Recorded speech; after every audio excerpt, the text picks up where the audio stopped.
Mountakha moo ko dénk Hizbut Tarqiyyah ànd koog mbokk taalibe bi yëpp mooy barab boo xam ni bés bu ne nit ñi nii lañ fiy dikke ngir rek teewlu xasida yi ngir gis jëmmam ju tedd ci barkeelu ci loolu mooy li nga xam ne mooy sababas saa yu ñu jullee tisbaar ba noppi rek day mel ne saal bi day daal di fees bu yàgg. tey nag di fukki fan ak juróom-ñeent ci weeru koor dëppoo ak bisub altine le 10 avril 2023 ñi ngi ba tey fii ci kër gi fas yéene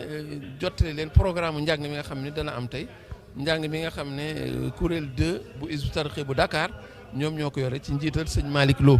loolu moo waral ñu dalal kenn ci ñoom sëñ Cheikhouna Wade ngir mu jottali ñu programme bi ñu war a yéene jàng ñi ngeen dégg tamit ñuy yëkkati xasida yi di xaar sëriñ bi yegsi mooy kuréel 3A bu Touba ci njiital sëriñ Massamba Ndiaye kon lii mooy programme bi ñuy war a jàng ñu jox kon sëñ Cheikhouna mu jottali ñu xasida yi ñu war a jàng ak daa can la war a doon incha allah. asalaamaaleykum sëñ Baye Mansour maa ngi lay ziar bu baax ni koy tey waaw tey programme bi ñu ñoo ko war a jàng ñun waa kuréel 2 waaw tey li ñu war a jàng toll si juróom-benn xasida yi ñaar yu njëkk yi bokk ci xasida yi nga xamante ni moom la sëñ bi tànnoon jox ko kuréel yi pour ñu di ko jàng ñaar yu njëkk yi di sëhru Ramadan ñu war ko jàng si daaju sëñ Basiiru Seen waaw bu ci topp mooy Fawzeyni daaju sëñ Modou Joxaani moom ñu war ko jàng si ñaari tolluwaay bu njëkk bi di sëñ Joxaani xaaj bu mujj bi ñu jàng ko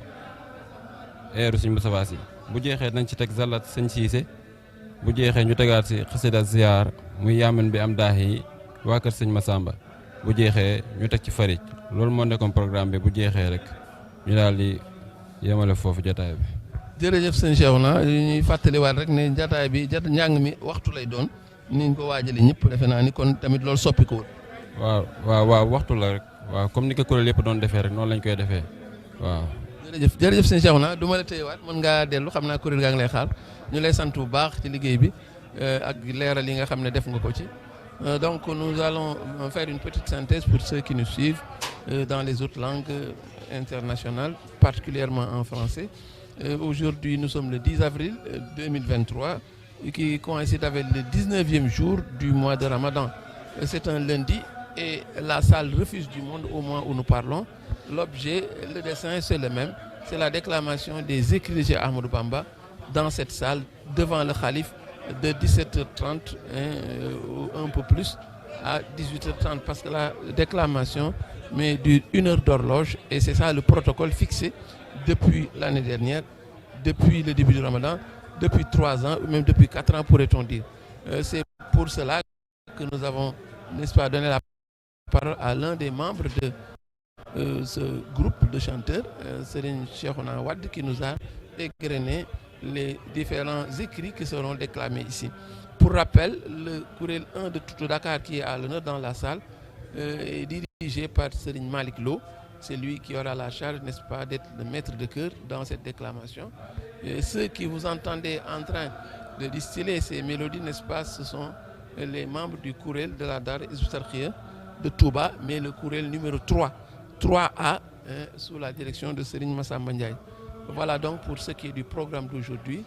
en cette instance baptisée la fontaine pure émanant de la source qui guérit, Al-Mashrabou Sofi min al-Manba'i Shafi. Donc c'est tout à l'honneur de ceux qui sont là présents,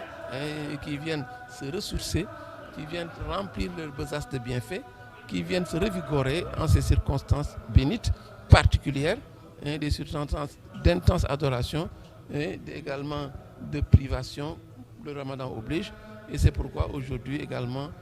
c'est toujours le même balai, n'est-ce pas, de gens qui vont et qui viennent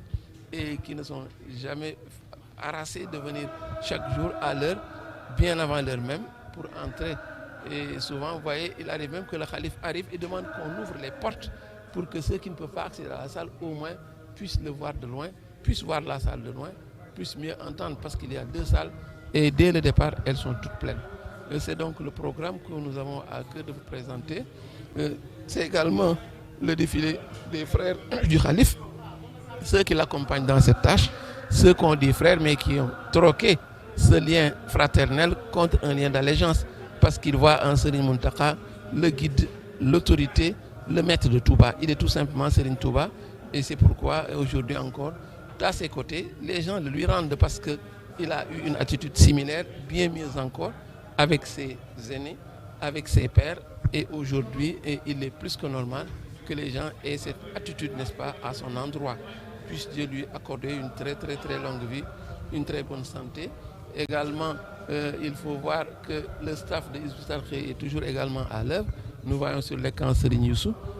qui descend sur le terrain, qui met la main à la pâte, qui organise, qui recalibre pour que tout baigne dans l'huile, dans ces instants féeriques que le Khalif nous a accordés et nous n'avons rien fait pour le mériter. C'est pourquoi c'est avec contrition, avec une humilité profonde que les gens s'attellent à la tâche. Voilà, donc nous voyons donc peu à peu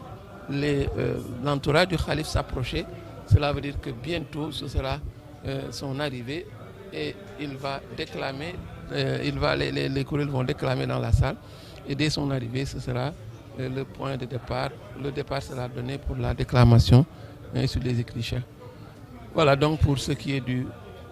programme, pour ce qui est du contexte, puis pour ce qui est également de l'environnement que nous vivons. Nous allons donc laisser l'antenne et vous laisser vivre ces moments. Wassalamu alaikum wa rahmatullahi ta'ala wa barakatuh.